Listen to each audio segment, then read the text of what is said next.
Quote, "A clutching greedy heart that knows no charity commits the greatest folly."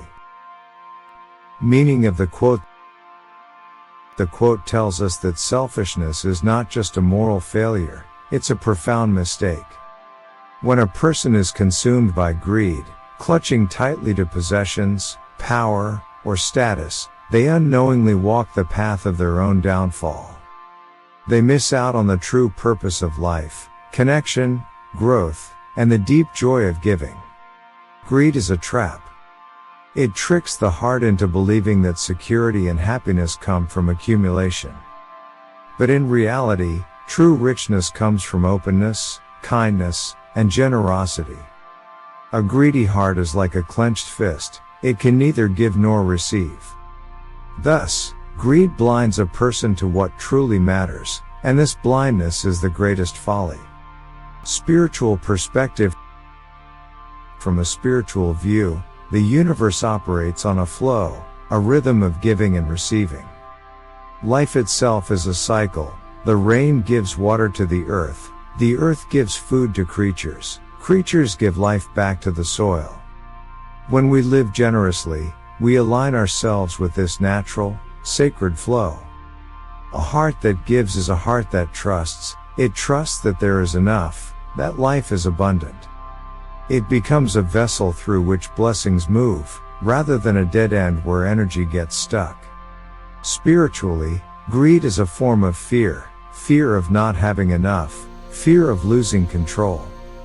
When we clutch and hoard, we create blockages in our own soul.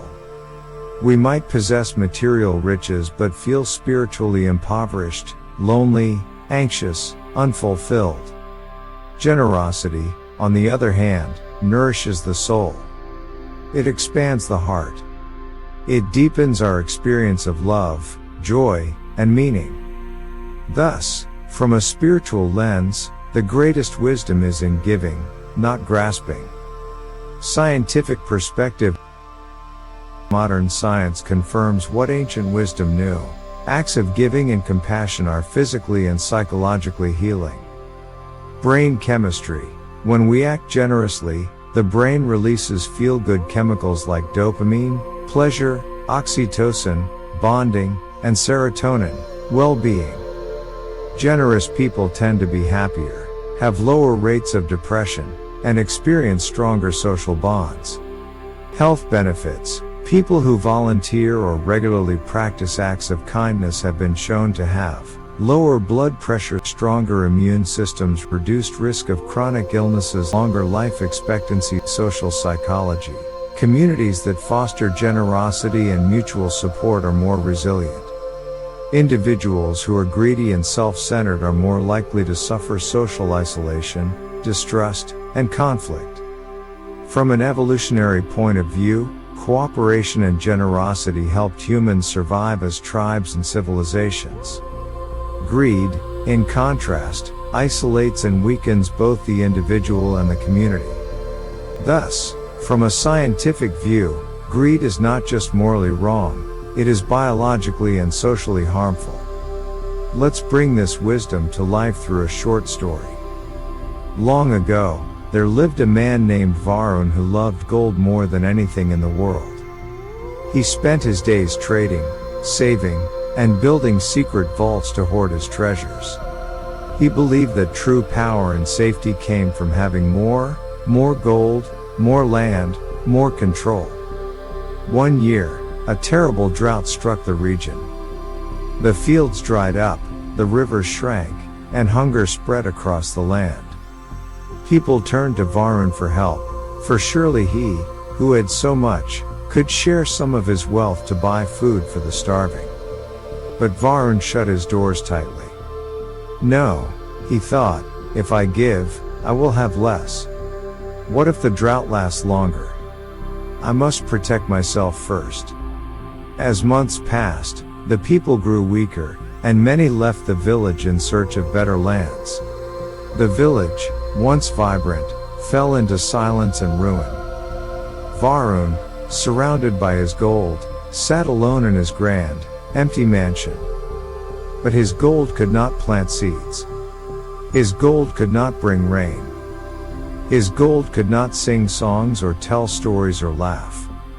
In the end, Varun died alone, clutching his treasures, which had become as worthless as dust. Meanwhile, in a neighboring village where people had shared freely, they had survived. They had banded together, pooling their resources, helping each other plant drought-resistant crops, sharing what little water they had. Their hearts, though tested, had grown stronger. Varun's folly was not just a personal tragedy, it was a lesson. Greed creates deserts, generosity creates gardens. How it applies to our everyday life. Every day, in small ways, we face the same choice. Do we clutch tightly to what we have, our time, our money, our affection, out of fear? Or do we open our hands and hearts, trusting that giving enriches us all? Examples from daily life. At work, helping a struggling colleague without expecting credit can lead to stronger teams and unexpected opportunities. In family, offering love, patience, and forgiveness creates deeper bonds than holding on to resentments. In community, sharing a meal, giving to a cause, helping a neighbor, these actions ripple outward, building a network of trust and support. With strangers, a simple act of kindness, a smile, a compliment, a small gesture, can transform someone's entire day. Even emotional greed, refusing to forgive, refusing to compliment others, clinging to grudges, can isolate us and shrink our lives. When we live generously, our lives expand. We attract goodwill, build resilience, and experience a deeper sense of meaning and joy. In truth, what we give away freely becomes the real treasure we carry inside. A greedy heart may seem powerful in the short term, but it is building walls around itself that eventually become its own prison. A generous heart, though vulnerable, becomes a gateway to abundance, connection, and lasting happiness. The true wealth of life is not in what we grasp, but in what we freely give. Thank you for joining this exploration of wisdom. If this message resonated with you, like, share, and subscribe for more insights into timeless truths. Remember, every great journey begins with a single step, and every great idea begins with a strong foundation. See you in the next episode.